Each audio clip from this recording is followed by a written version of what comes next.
Obrigado, uma vez mais. Eu sei que o tempo agora é mais curto, mas ainda assim deixar algumas notas para também desfazer algumas ilusões que se tentaram aqui criar. Primeiro que o acordo com a Microsoft é um acordo de cidadania, não é um acordo de mercado. Portanto, ele não terá impacto sobre o mercado. Portanto, como se existisse uma figura da Microsoft, quase como que Microsoft Associação de Beneficência. E é com essa que assinámos o mercado, e portanto, é com essa que assinámos o acordo, e portanto a restante Microsoft que lucra com tudo isto, não temos nada a ver com isso.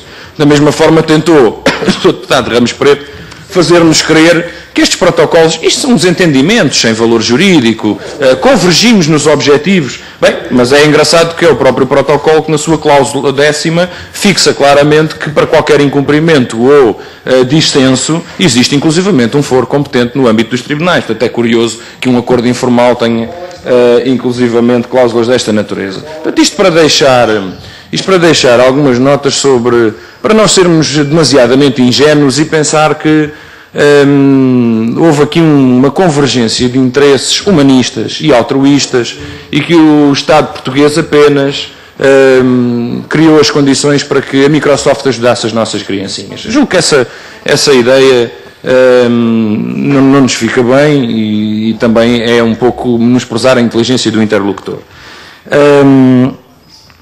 Gostava de voltar à questão, porque não entendi que tivesse sido resolvida, a não ser que, bem, eu pensei que, de certa forma, a desvalorização que fez daquela passagem do relatório de progresso, dizendo que estava mal inserida no relatório, que devia estar na parte da sociedade civil, e que, quando me responde que apoiar é estar lá, eu queria lhe perguntar se estava a falar a sério.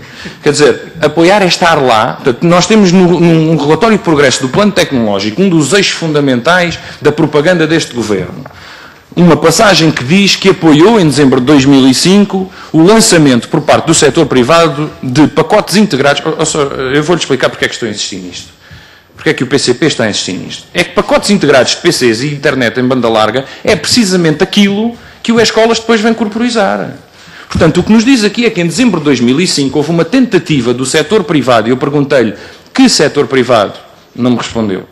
Que setor privado tentou fazer, disse-nos que tinha sido a sociedade civil e que o governo esteve lá, foi como me respondeu.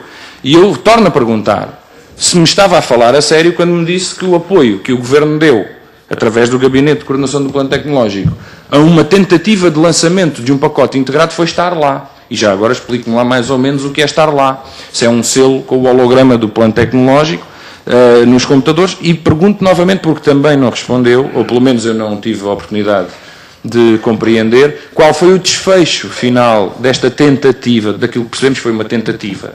Qual foi o desfecho final desta tentativa do setor privado lançar pacotes integrados? Porque, diria alguém, talvez com um raciocínio um pouco mais maquiavélico, que os privados tentaram inserir no mercado português os pacotes integrados de PCs e internet com banda larga e não conseguiram, e então o Estado deu a mãozinha para que isso fosse possível. Mas isto esperemos que possa desta vez responder, tendo em conta que há pouco as respostas foram, de certa forma, parcas.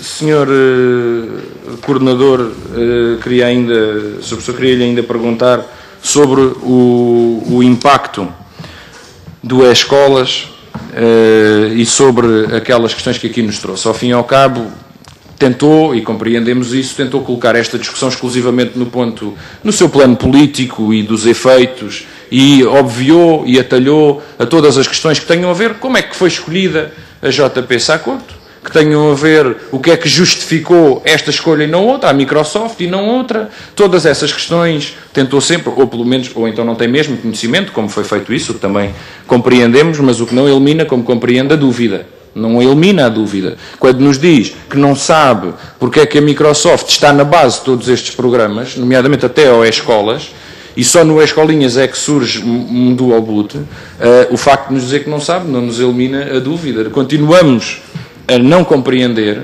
E quando nos diz, já agora, que Portugal é o modelo e foi o primeiro país do mundo e que criou uma nova filosofia em torno da distribuição de computadores para estudantes e crianças, foi de facto o primeiro país do mundo a obrigar que toda a gente quisesse optar por usufruir destes programas do governo a levar com a Microsoft e com a Intel. Isso foi, de facto, mas porque programas com base noutras tecnologias, de facto, como sabe, já existiam, inclusivamente noutros países, programas até bem conhecidos como One Laptop per Child.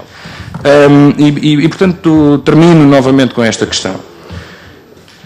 Qual é a articulação que existe na realidade entre os ministérios quando nós possibilitamos, ou quando o Governo impele os jovens e impele os pais a adquirirem ligações à banda larga, duplicando inclusivamente o esforço que o próprio Ministério da Educação tinha vindo a fazer? Portanto, do ponto de vista da articulação, não nos parece que isso faça qualquer sentido, sinceramente. Deixemos de lado agora também alguma ingenuidade e, na verdade, o que estamos aqui a presenciar, e eu estou apenas a colocar de outra forma as palavras que o próprio Sr. Professor aqui nos trouxe, é pegar nos interesses das operadoras, nas próprias contrapartidas e assim possibilitar-lhes um gigantesco mercado com o selo do plano tecnológico.